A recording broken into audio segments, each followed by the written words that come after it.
Hey parents, psst, come here for a sec. There's something I want to share with you. If you identify as a Christian, specifically one who affirms LGBTQ people, but you still attend a non-affirming church, I'd like you to consider the following. Let's say someday down the road, one of your children might share with you that they are queer. Now, since you're an open and affirming person, I'm assuming you'll celebrate this with your child, and that's great. But once the hugs are hugged and the appropriate flags and t-shirts ordered, eventually the question of church is going to hit the foreground. And when that does, many of you, I'm guessing, will make the difficult but necessary decision to part ways with a faith community that will not hold a wedding ceremony for your child, will never grant them a position of leadership in the church regardless of how talented or called they are, and will, at some point, preach a sermon that reminds you how they really feel about your beloved child.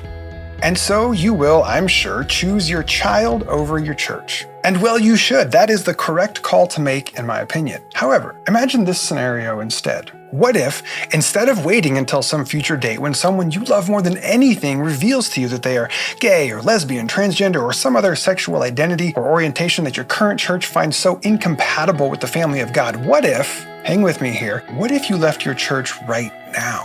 Like today, right after watching this video. Think about it. Which is a better story? One where years from now, you eventually leave your non-affirming church because your child came out, but then that forces you to try and answer, so Mom, Dad, tell me again why you stayed in this church all those years. Remind me what was so important to you that you tolerated a theology that condemns me just for being me.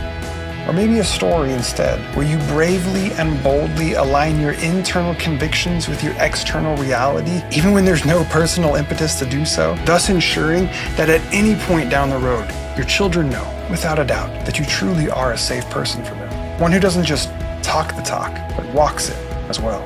In the end, ask yourself, do you want your kids to know that if they are queer, that you will love and accept and embrace and celebrate them? Or do you want them wondering in the back of their mind why it is that you say you would love and support them if they ever came out, all the while watching as you tithe, volunteer, and support a church that very much would not?